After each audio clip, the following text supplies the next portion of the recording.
Hello everybody and welcome back to a brand new episode of the NASCAR Heat 5 Career Mode. I hope you're all having a great day. Today we go racing here at Texas Motor Speedway for both the Xfinity Series as well as the Cup Series, coming off of a Cup Series race that we were really not looking for at Kansas Speedway, where we now find ourselves only 9 points above the cut line after going into Kansas for the first race of the round of 8, 19 points above the cut line. So we gave up 10 points in the last episode coming into Texas Motor Speedway. Kurt Busch, of course, he won the last episode as well, going into the Final Four now in his final season of his Cup Series career, but that also really shakes up the playoff grid and puts us in a bit of a even tighter position than we were if he had, say, not had won that race. We'd have been in a little bit better shape, so that really hurt us. Now as we get underway, though, here on the Xfinity Series side of things, a big race for our number 20 star car here for Joe Gibbs Racing, driven once again by Ty Gibbs here in the O'Reilly Auto Parts 300 here at Texas, as he came through qualifying a little bit ahead of the midfield, but it definitely wasn't the greatest qualifying effort for Ty, and he kind of struggled throughout this whole race, which you'll see now as it was Todd Gilliland as well as Zane Smith running up at the very front of the field, battling it up for the lead and whatnot now as it came through at a turn 4 right on the back there, now to the left hand side of Justin Haley as it came through down the front stretch, passing him. Then he got on the inside there, the 21 of Anthony Alfredo, who will remain in the Xfinity Series for at least one more season, like I mentioned last episode, before I move him up into the Cup Series now as we came through at a turn 2. I also was planning to move Tyler Reddick to a new team, but I actually have decided to keep him at the Richard Childress number 8 car for next season in the career mode. Now as you see Ty now moving his way though towards a top 10 position here, as his first few laps of this race went very well in his direction there, as they were 4 wide down the front straightaway there with Cindric Annett as well as Justin Allgaier as they go down into turn 1. But after he kind of got past Justin Allgaier here, he had started to just feel some struggles in the car now, as he would be able to pass Brandon Jones and whatnot, but Allgaier actually would stick with Ty Gibbs, and out of turn 4 now a little bit later in this race he would be able to actually pass Ty Gibbs. On the outside, some contact actually between the two of them there as they went down the front stretch now, as Brandon Jones was just behind as they go down towards turns 1. So definitely not the race we were looking for here, as he's just continuing to barely hang on to the top 10 at this point, and then he loses another position there to the 19 of Brandon Jones, who we had just passed a little bit ago. Then he loses a position as well to the 8 of Daniel Hemrick into turn 3, so now everything just kind of getting worse there as we came through to the final lap of this race and actually tied through quite the block on the number 11 of Justin Haley as it came through into turn 3 and 4 on this final lap here in Texas Motor Speedway for the O'Reilly Auto Parts 300. Not exactly the day we were looking for here in Texas, but nonetheless still a solid day, because he would be able to hang on actually for a top 10 finish here in Texas, as Todd Gilliland picked up the victory, and he will fight in his rookie season of the Xfinity Series for a championship. Now as I look for maybe another rookie like Zane Smith to point his way in, if not win his way in the next episode at Martinsville Speedway. There, as you see right now, it's Gilliland, Chastain, Smith, and Cindric in the playoffs, and our star car is 4 points below the cut line to make it into the Final Four. Brandon Jones only 1 point out as well. Now as we come through though into the Cup Series weekend side of things for ourselves here in the number 20 DeWalt car now, as we would get underway. The goal here for qualifying was a 29.374. I was confident that we were probably not going to beat that because usually when we come to Texas we struggle quite a bit in qualifying. We usually struggle quite a bit on the short run in the race, and then on the long run it usually seems to pick up for us because it just seems like the tires work that way. It works in our advantage on the long run here in Texas. But we come through out of turn 4 on our qualifying attempt, heading down this front straightaway, coming close to that goal, but we will not beat the goal as expected. About 3/10 off there with a 29.794, and we qualify P19 here for the Texas 500. So a bit of a rough qualifying effort, and like I just mentioned, we know we're going to struggle a little bit on that short run, and we are not in a position where we can really afford to have a bad race. So we need to be getting stage points today. No matter how bad the car is, we need to make strategy calls if the car is really bad to get ourselves in stage points positions there. As you see now, the top 10, Ryan Blaney down there in P10, and on pole for the second race in a row is the number 9 car of Chase Elliott. So Kansas, of course, has put us in a bit of a situation coming into Texas Motor Speedway where we are only 9 points above the cut line, not the position we want to be in. Hamlin actually had an incident at Kansas as well. He collected Kyle Busch, our teammate Martin Truex Jr. He had problems, and Hamlin finds himself over 10 points now below the cut line. Kurt Busch was able to win his way in, so he is locked in to that Final Four now. As you see the stories of the race, Kyle Larson sent to the back of the field after replacing a transmission before the race, and our future teammate for next season in that 48 car, Alex Bowman failed optical scanning station multiple times, so he is starting at the back of the field now as we get ready to take the green flag here in the Texas 500 at Texas Motor Speedway for the second race of the round of 8 now as the green flag is out, and we move up 2 positions here due to Larson as well as Alex Bowman being sent to the back. On the outside of us, we have the 24 of William Byron here for the start of this race, and immediately Denny Hamlin is right on that back of Chase Elliott, moving up into second place. Harvick behind Hamlin there, who is also in the round of 8, but probably in worse shape of all of the round of 8 drivers. Joey Logano, of course, in the round of 8 as well, trying to make it to the final 4. But if I have anything to say about it, Joey Logano will not definitely be making that final 4. Now is Hamlin. He's already on the inside of Elliott, trying to make a bit of a statement after that incident in Kansas, which took him out of the race. He takes the lead here and actually leads the opening lap over Chase Elliott now as they come through to cross the line. Now 24 laps to go here in stage 1 as we're up the inside of that number 23, our affiliate teammate of Bubba Wallace. Very excited to see what that team can do next season in the career mode as well as actually next year in real life. Now as we go down the back straightaway, getting up now the inside of Daniel Suarez into turn 3, so we move up into P13 after starting P17. So already after just 2 laps, we were now looking up the inside of the 88 of Eric Jones to move up into 12th. So we were making a good chunk of progress here in these opening few laps now as we came through the center of 1 and 2, and now we will also pass the 12 of Ryan Blaney, and already putting pressure on Eric Almirola to move up inside the top 10 here as we dive down into turn 3. Hamlin still leads away over Kyle Busch, our teammate, as well as Chase Elliott up in the mix now as we're up the inside of Kevin Harvick, who's kind of falling a little bit now. But my one concern was right in front of Harvick, we actually have the 22 of Joey Logano, one of our rivals that we might have to deal with here in a brief moment. Now as we go down into the corner, we would pass Harvick, but we came through now down the back straightaway on lap 4. Almirola was actually able to pass Harvick as well, and then he would actually get up my inside, and sure enough out of turn 4 he would actually clear me, so we actually dropped back down into the 10th position after passing Almirola a little bit earlier. And I continue to struggle all of a sudden because we come through out of turn 2 now, and Tyler Reddick, he would get up my inside on the 5th lap of this race. So now we dropped outside of the top 10. Then I kind of settled in a little bit, followed Reddick all the way now to the inside of the 21 of Matt DiBenedetto here in his final few races in that number 21 car for Wood Brothers Racing before he moves over to Stuart Haas Racing next season here in the career mode. But then Chase Briscoe, he would also start to attack me as well. He actually was using the high line around the corners, and he would be able to get to my outside, and you're going to see right here out of turn 4 he's going to drive right on by me and then put the attack immediately to the outside of Tyler Reddick and drive by him as well. Now so I'm going to dive up the inside of Tyler Reddick into turn 1, and as we try to start to regather all this time that we've lost, as we had a very strong start to the first handful of laps of this race, and then all of a sudden the last handful we've just fallen off drastically, and now we are trying to rebound and work our way back up here as we move into P10 past Reddick, who goes sideways behind us there. A big save from him. Now I don't really know how that happened because I did not recall making any contact there with Tyler, but we would keep on going forwards now as we would run down Eric Almirola once again, and now into turn 3 behind Joey Logano here on lap 9 of stage 1 now as we would pass Almirola, get right to the back of the Logano. I didn't really know how I wanted to pass Joey because I know what he's capable of. Now is actually have a spin here on the exit of turn 2. Bubba Wallace goes crashing into the outside while collecting our affiliate teammate there of Christopher Bell. 2 affiliate teammates actually went around now as there was a very mixed strategy call here from the other drivers. I decide to stay out so we can get track position and find ourselves in the top 10 because we know just how crucial stage points are now, especially when we're only 9 points above the cut line coming into this race. So we get back underway. We have now moved up into P4 for the restart with just 12 laps to go, and I thought about, of course, coming into the pit lane, but I saw so many other drivers staying out that I decided, you know what, I honestly thought that the best idea here was to just stay up. So we're going to see if this works out. It honestly could be a terrible idea, and if we don't get any stage points at all, then it was definitely not worth it here as we go down into turn 3 side by side with the 21 of Matt DiBenedetto there. Very unfortunate, though, for Bubba Wallace to get in that incident now.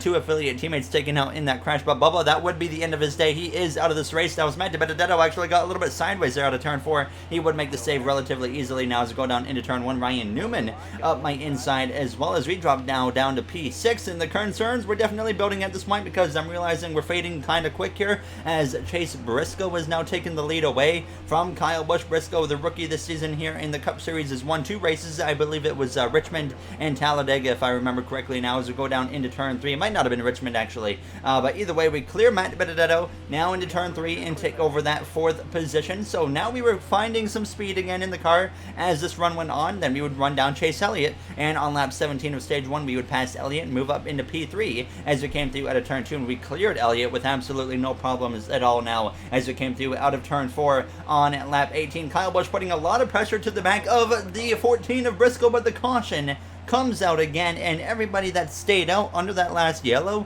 is going to come into the pit lane here, and I realize that's really going to be a big disadvantage to us. So I decided, you know what, I'm actually going to stay out here because now we can for sure make it on field, and I'm still confident that there's enough laps here in stage 1 that if we finish under green, everyone's going to pit again. So we now take over the lead for the restart.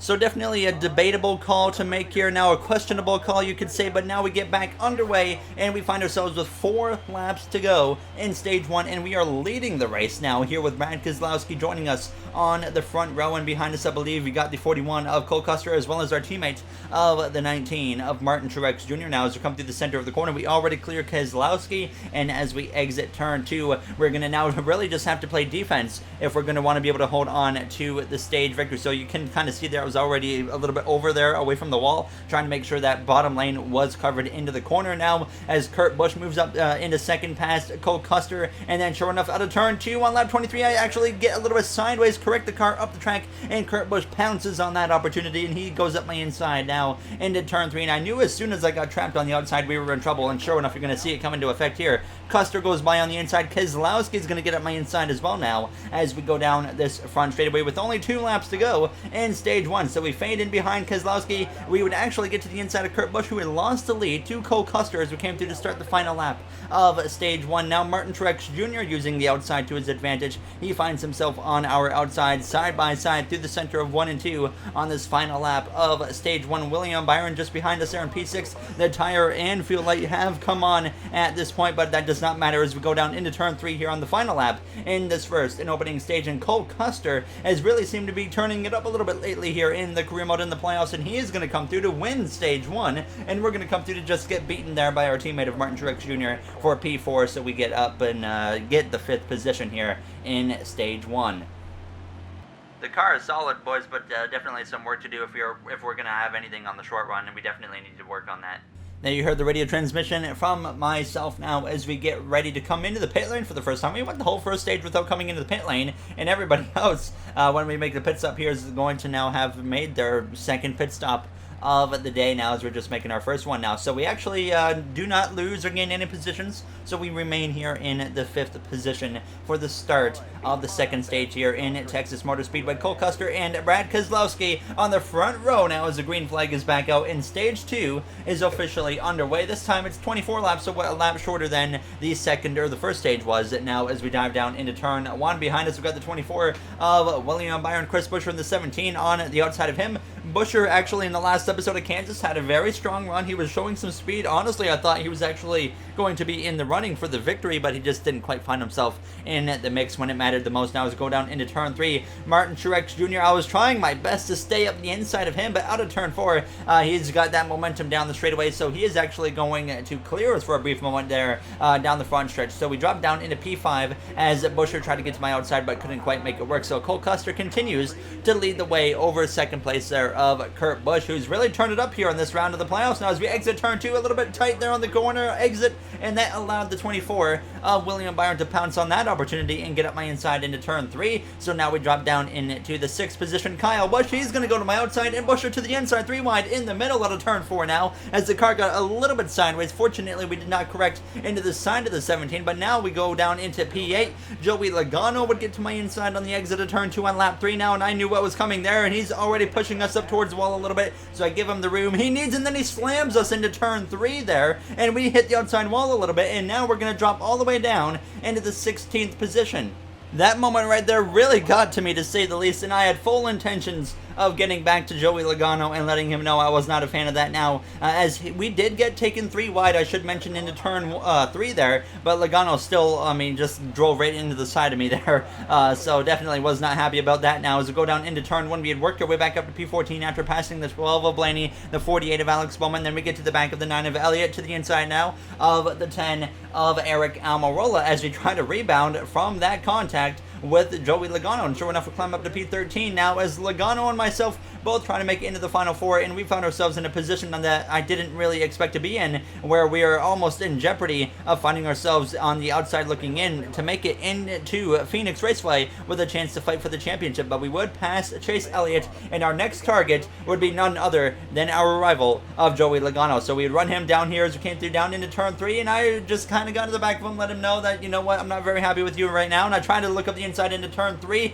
It covers it off really well there, as I could maybe sneak it up the inside there for a moment, but he throws a block, so we go down into turn 1 now on lap 13, and I finally get to the back bumper of Logano to the quarter panel, and we turn Joey Logano. As we exit turn 2, he slams into the side there of Hamlin, who actually slammed into the side of Logano, I should say, and the caution comes out here in Texas as I just flat out dumped Joey. There's really no other way to put it. Now as I got to his quarter panel, and he was trying to come down to recover it, and I was there, and I said, you know what, I'm not giving you any chances here, I'm turning you. And that, of course, brought us out of the pit lane, I should mention, for 2 cans of fuel, as well as 4 tires. We get underway. Logano does not go at all because of that crash, and that, I mean, just does more justice for us now as we go down into turn 1. Now at this point, less than 10 laps to go here in stage 2. So up the inside of that 17 of Chris Buescher now, as we're going to get ourselves back into the top 10. I don't know if we were going to be on track to get a top 10 here in stage 2, honestly, if that caution didn't happen, but I'm still hopeful that maybe it would have now as we go down into turn 3. But now, nonetheless, us cleaning out Logano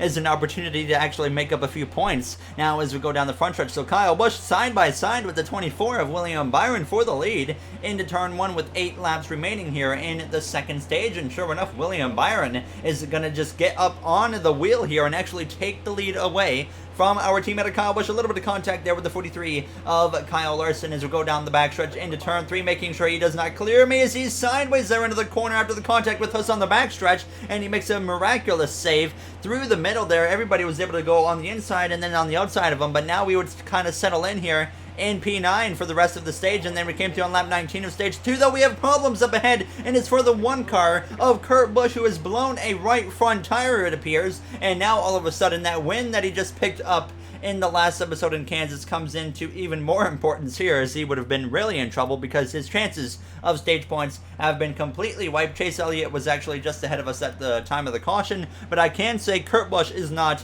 out of the race now. He still does remain in the race and has a chance to rebound here for a potential top 10 finish. So now we get back underway, and it is only 2 laps to go here in the second stage. But one thing that I need to mention right now, Kevin Harvick, one of the round of 8 drivers, is out of the race here in Texas Motor Speedway now. He is on the pit lane, so Harvick, a playoff contender, is out as we come to the center of turns 1 and 2. So now that is going to force him into a must-win situation for sure at Martinsville. Denny Hamlin, he did not pick up any stage points in stage 1, and right now he is not in stage points paying position either. So at this rate, Hamlin's going to be in a must-win situation as well going into the next race at Martinsville Speedway here as we come through to start the final lap in stage 2. Now a lot of developments all of a sudden here with Kurt Busch crashing, but he has that win, so he is okay. He is safe. He's in the Final Four no matter what. Hamlin with issues now. Harvick out of the race as we come through now out of turns 2. Kyle Busch finds himself in the lead down the back straightaway for the final time here in stage 2, and we kind of got lucky picking up some stage points in stage 1, and it looks like we're going to do the same here in stage 2 as we come through the center of 3 and 4 up the inside of that 14 of Chase Briscoe, but not going to be enough now as we go down the front straightaway, but we hang on for P8 here in the second stage. We did not deserve any of the stage points we got so far in these first couple stages, guys, but thank goodness we pulled it off. That just shows the fight in this team. Now we will get ready, though, to come into the pit lane here for 2 cans of fuel, as well as, again, 4 fresh tires. Kyle Busch with some more points now as he's in a really good position. But one thing that was kind of in my mind right here, as this has happened to me before in the NASCAR Heat career mode at this very track in this very round of the playoffs, is where another driver that's below the cut line could come in and win this race and put us in a position where we might be on the outside looking in due to Kyle Busch, as well as Martin Truex Jr. running very well now as we get ready to go green as the green flag is out for the third and final stage now. As I mean, like I was mentioning, a driver just like Brad Keselowski right here could go win this race, and we very well might be on the outside looking in because of that happening, because of Kurt Busch picking up that win as well in the last episode at Kansas. Or say Joey Logano could win this race. Even Hamlin actually being below the cut line would put us possibly on the outside looking in right now as we go down this back straightaway. 3 wide behind us. Hamlin kind of got messed over right there as we go down into turn 3. Almirola, he is going to be able to pass us, so we already drop outside of the top 10. Did not really take long at all, and Kurt Busch actually is leading because he stayed out at the end of stage 2, because of course there was only a 2-lap dash there for the end of that second stage after Kurt blew that right front tire, so it really didn't hurt him too much other than the fact that he lost stage points, which have absolutely no importance to him here with after picking up that win in the last episode in Kansas. As we're side by side down the back straightaway with Denny Hamlin into turn 3 now, as we're going to fall down to P13, but I knew the car wasn't going to be very good on the short run, so I was just kind of dealing with it at this point, not really panicking yet now, as they were side by side behind us between DiBenedetto as well as Elliott, but Elliott would end up getting clear as DiBenedetto actually started falling down the order a little bit, but Kyle Busch, he would actually get to the lead and pass Kurt Busch. Of course, now as I get very sideways on the exit of turn 4, lap 61, go through the grass there, and that opened up the door for Elliott as well as the 17 of Chris Busch would actually go around us into turn 1 now, as I'm having a bad turns 1 as well. DiBenedetto actually gets to my outside, and now on the exit of turn 2, the 17 clears us,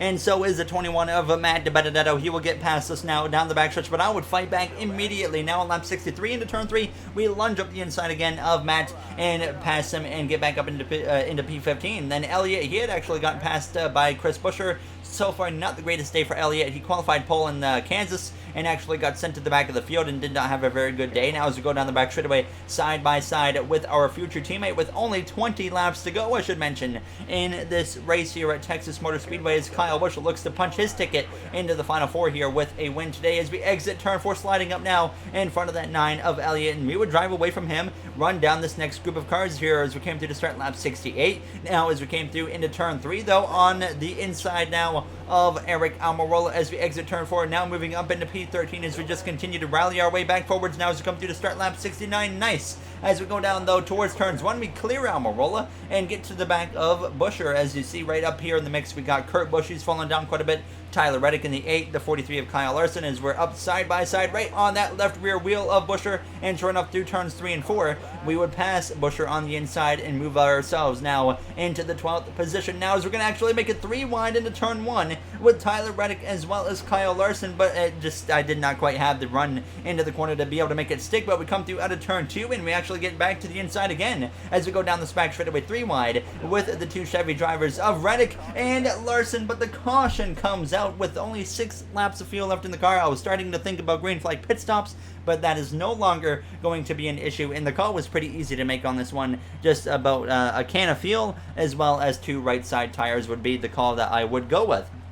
So Kyle Busch, Chase Briscoe, Brad Keselowski, Martin Truex Jr., and Eric Jones currently round out your top 5 here as we're going to get ready to go green for what could be the final restart of the races. It was Ryan Newman who brought out the caution, and that would be the end of the day for him now, as about 9th place on back.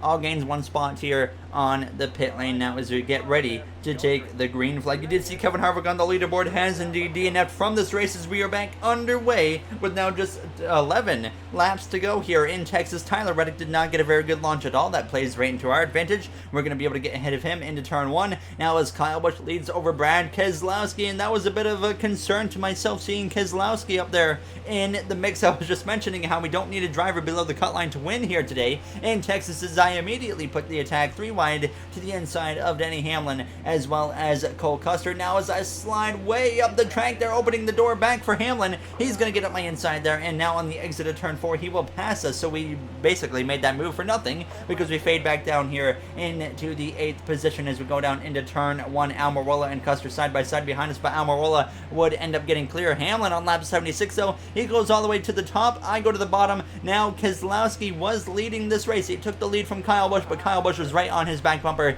putting the pressure right back back on him here as we go down into turn 3, and then we came through out of turn 4, lap 77, and now Kyle Larson actually runs me down, gets to my inside here as we come through to cross the line. 7 laps to go here in Texas as we continue to now fade a little bit now as Kyle Busch, he repasses Keselowski, takes the lead, and then Keselowski retook the lead again from Kyle Busch, but then Chase Briscoe would take the lead from Brad Keselowski on the inside as I'm on the back of Hamlin as well as Kyle Larson as we go down into turn 3. So everything really not looking good, especially if Keselowski wins this race as we're up the inside of Larson there out of turn 4, but can't quite make it work now as we come through to just a few laps to go in this race. 4 laps to go as we get back up again the inside of Larson into turn 1. Hamlin continues to go all the way to the top here as we come through the center of 1 and 2. Custer ready to pounce on the back of us now as now the 14 of Briscoe still leads as we exit turn 2. 3 wide down the back straightaway. Larson in the middle, Hamlin on the outside, myself on the very bottom as we need every single point possible, and we just gained 1 back there by passing the 43